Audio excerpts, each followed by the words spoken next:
Boker Tov, everyone.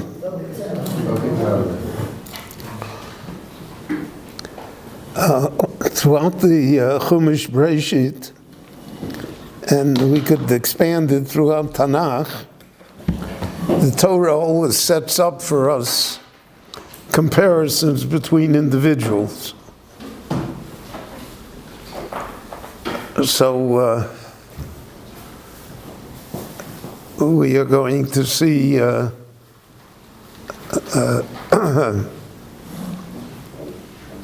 Yitzchak and Yishmael, Esav and Yaakov, and the brothers and Yosef.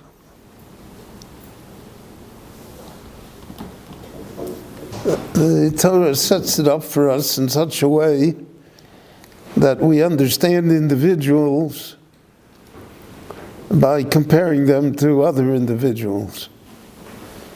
And therefore we can come to the conclusion as to what traits signified the personality, why they are special.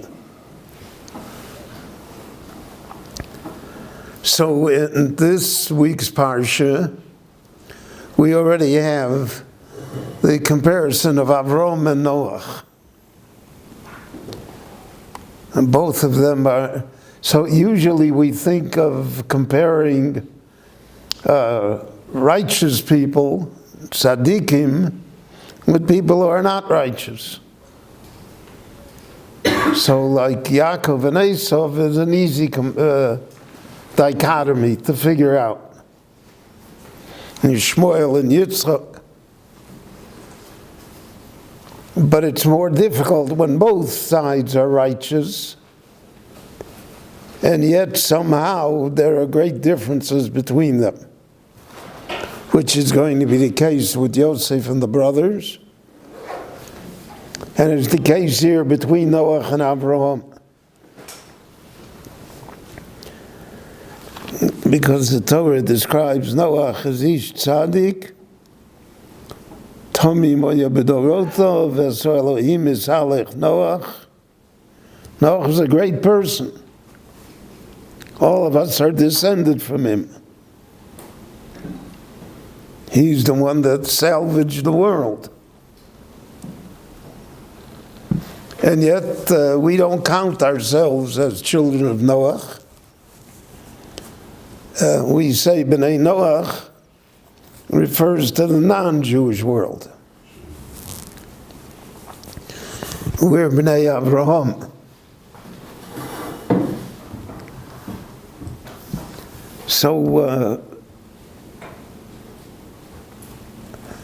what is the true dividing line between Abraham and Noach that makes being B'nai Avraham so special? And what, so to speak, is what is missing in being B'nai Noach?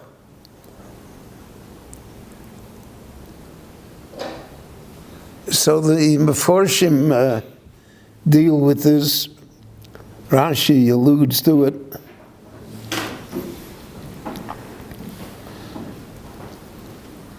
But it's obvious that there is one basic difference. And that difference can be summed up in the sentence, how does one respond to tragedy? How, so to speak, how great is the resilience that exists within us? Now, Noach witnesses the destruction of the world. Vayimach kol hayikum.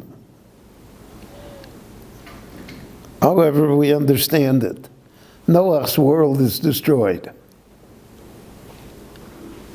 There are different Meforshim, whether the flood was the whole world, whether the flood was localized to where Noach was, whether, the whole world was engulfed. was only the Fertile Crescent. There are different ideas that exist and have existed throughout time regarding understanding the flood. But however we understand it, as far as Noah is concerned, his world is destroyed. It's hard for us to imagine it, but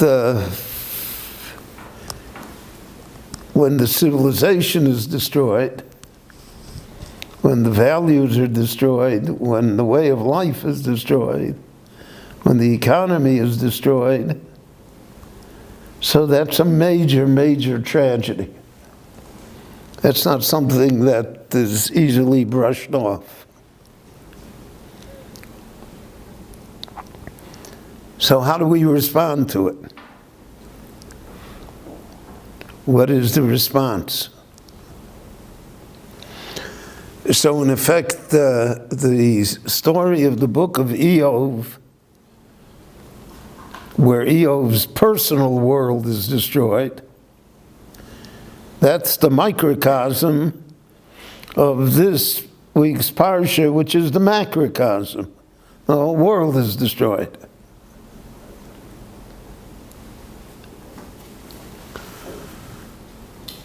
So to put it into our terms, what happens afterwards? That's really the question.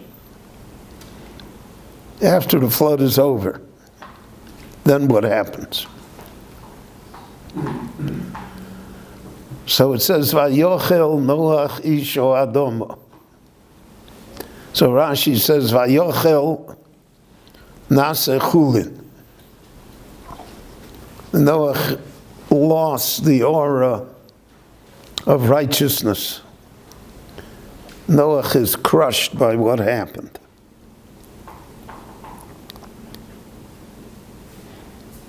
And instead of attempting to rebuild the world on a better basis,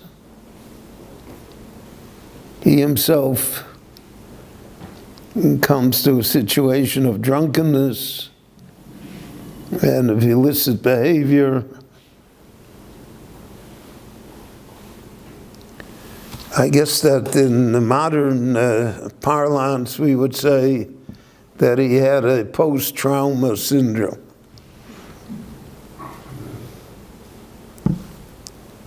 Which is natural. And he, so to speak, gives up. Vayochel Nase Chulin means he gave up. It's like he's saying, what's the use?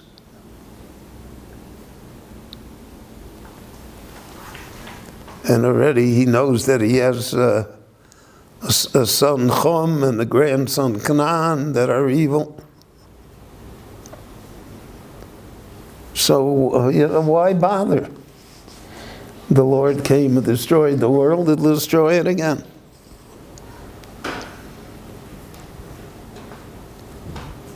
And it's not that the world is crushed, it's Noach is crushed by the event. It's his post-trauma syndrome that kicks in and makes it Vayochel Noach Nase Chulin. Avram, the Torah does not tell us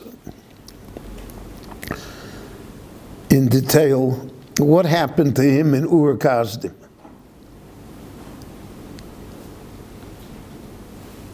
The Torah doesn't mention specifically that he was cast into the flames,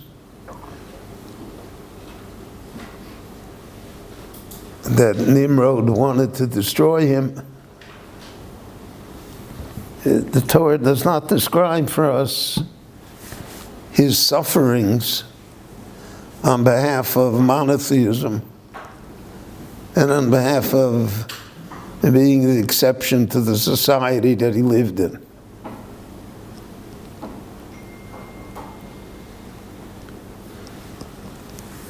The only description that we have in the Torah is how Avraham Avinu behaves. And he is behaving after his trauma, after being thrown into the fire. And Avraham Avinu, after the experience, so to speak, doubles down on his original ideas. He becomes a greater Baal Chesed. We see in the last psukim in this week's Parsha that Avram takes care of Terach, and he perpetuates the memory of his brother Horan. And he's willing to take responsibility. He takes Lot, he adopts Lot as his child. Avraham Avinu does not give up simply because of the tragedy that happened to him. He's unwilling to be crushed. And that's what Chazal meant, the famous Mishnah in Avos. Asor nisyonos nisnasa Avraham Avinu ve'amad bekulam. Amad bekulam means he got up, he became greater from it. He did not allow a post-trauma syndrome to cancel him, to make him irrelevant. Shlomo HaMelech says in Mishlei, Sheva Yipol Tzadik, the righteous person falls 7 times. Everybody falls. You cannot avoid life. Life always involves defeats, frustrations, tragedies. But Shlomo added a word, vakom. The righteous person raises himself, picks himself up, goes ahead. And that, according to Shlomo, is the basic line of difference between the righteous person and the evil person. The evil person doesn't build himself again anymore. He succumbs to all sorts of pressures and nonsense. In the 20th century, we had 2 great examples of that. One was Germany. Germany lost the First World War. Germany suffered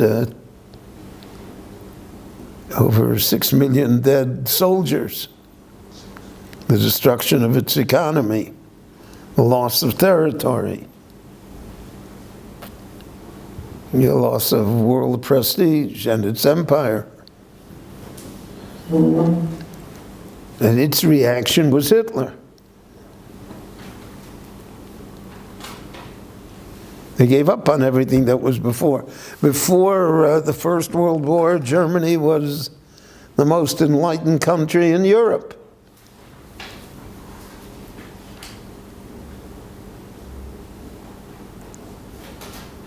They gave up on all of that.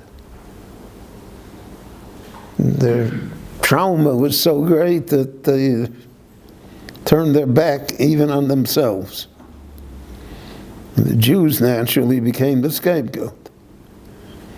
You had the same thing in Russia. Russia collapsed. The Tsar was through.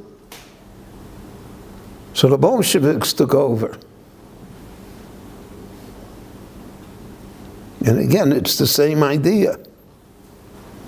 He gave up on everything that was Russia for millennia. Religion, culture, etc., everything is thrown out the window. You're going to create something new. And only created destruction and tragedy and greater difficulties. And that's really the description of a lot of what's going on today in the world. What will be the ability to respond to the situation that we are in?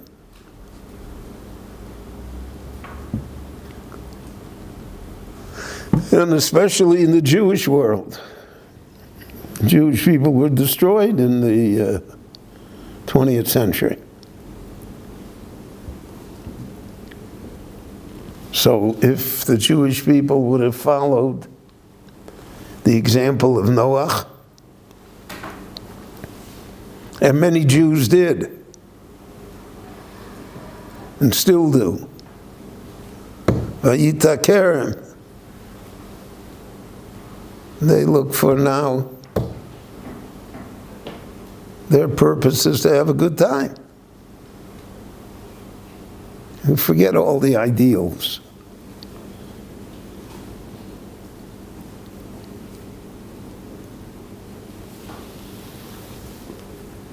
But the core of the Jewish people said no.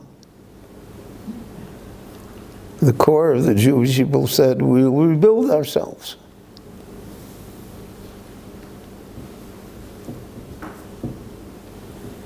So here in Eretz Yisrael,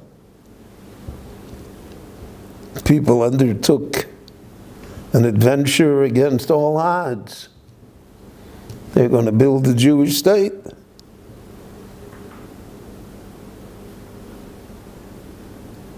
Even though it was obvious that if it didn't work, so then you're only inviting a second Holocaust.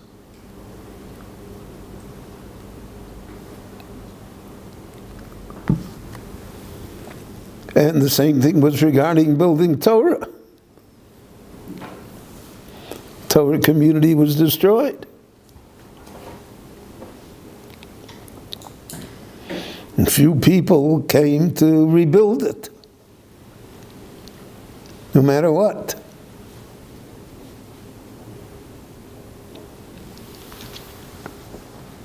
So that's the message of Avraham Avinu. That's the 10 Nisyonos.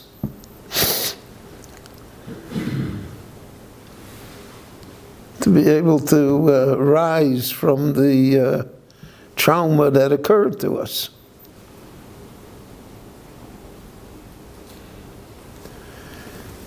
So that Avraham Avinu, at the end of his life, is loyal to the principles that he had at the beginning of his life. A difference of opinion in the Mefarshim, how old Avraham Avinu was when he began his monotheistic beliefs. So there's an extreme opinion that he was 3 years old. The Rambam says he was 52 years old. But whatever, when he was 175, after everything that happened to him, after Yishmael and the wars of the kings, and Sdom and the Akedah. The Akedah is a trauma beyond our belief. That the Rabbanu Shalom should ask him to sacrifice his bincha, his yechidcha, asher ahavta, his Yitzchak.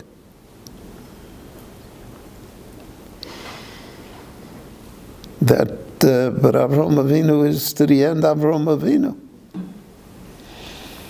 And that's why the Lord changed his name. Lo yikori shimcha Avraham ki im Avraham. I'm adding the hey, Av Amon Goyim. The whole world is blessed through you because of your determination. It's interesting that when Yaakov Avinu came to bless his children, so when it came to Yehuda,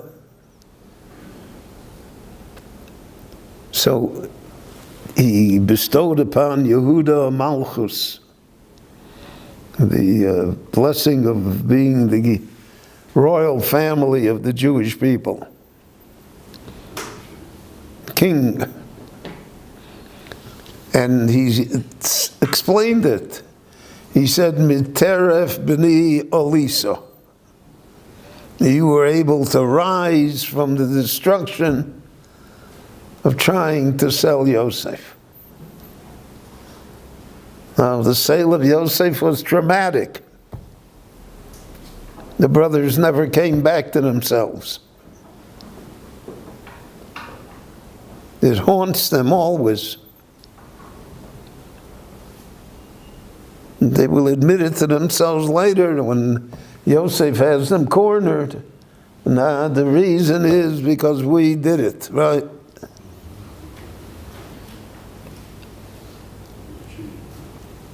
But Yehuda rose from it. Yehuda fought for Binyamin when the other brothers didn't. The other brothers despaired. And he fought for him. He's willing to sacrifice himself for him. Oh, so then that's the resilience that is required. The ability to go forth. So the rest of the world is called B'nai Noach because they are not, resilience is not a common trait in the world.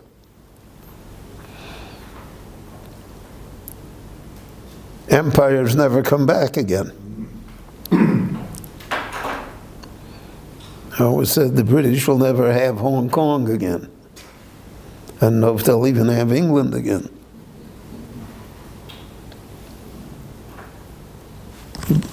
History shows that it's gone. Who knows what will be? But Klal Yisrael is blessed with resilience. Klal Yisrael has an immunity to post-trauma syndromes. Does not allow itself to be crushed. Start again. Do it again. And that really is the secret of Jewish survival.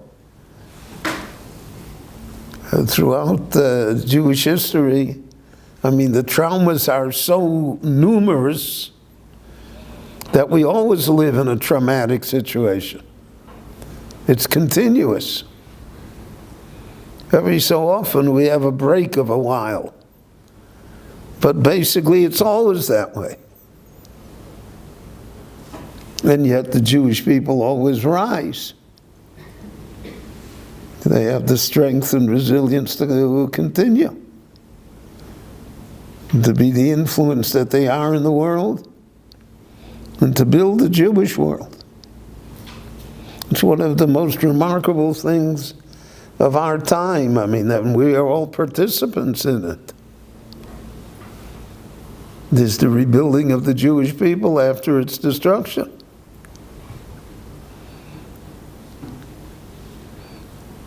So we find, for instance, when the Bonu Shalom creates Sdom and Amorah are destroyed. They never are rebuilt.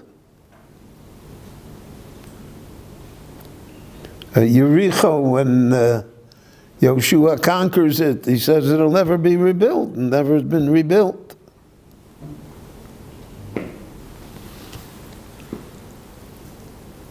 But we always make the bracha bonei Yerushalayim. Yerushalayim is built and rebuilt. Build it bigger, better, stronger. So that's a remarkable trait. That is really the trait that differentiates between Avram and Noach, and between the descendants of Avram and Noach. Their reaction to trauma and tragedy. Now, we always pray that we should not be tested. We don't want to be tested, because not everyone is going to pass the test. But life doesn't allow us that luxury. So that in everyone's personal life, there also are tests. There also are traumas. And then the measure of the person is, how does one react afterwards? How does one raise oneself not to be crushed by life? So those are very serious matters. And the Chumash Bereishis, as it describes itself, says, Sefer Toldos Sodom. This is the book of human beings. There are no laws in Chumash Bereishis. According to most Meforshim, there only are 2 or 3 mitzvahs. The Gid Hanoshe, Bris Milah. There are no mitzvahs. It doesn't say, can't tell you what kind of tchelas Avraham Avinu wore. I can't tell you, what kind of meat he served to the angels. The Torah doesn't tell us any of that. The Torah talks about people. Once we understand people, so then there's room for all of the rules. But if there's no understanding of people, then the rules almost are meaningless. That it's just rote. So therefore, the Torah introduces us. It begins with Odom Arishon, Nasor Doros Me'odom Ad Noach. So that's a descent completely. Noach attempts, but he sees his world destroyed, and therefore he also sinks later. Sa'asor Doros Menoach ad Avram. Says Avram took the schar of all 10 generations, meaning everything that was positive he took out of it. Starts again. And that begins the march of history and the story of the Jewish people. So that's an important issue for us to contemplate always, the power of national and personal resilience and devotion to the cause. Shabbat Shalom, everyone. Kol Tuv, we'll be in touch.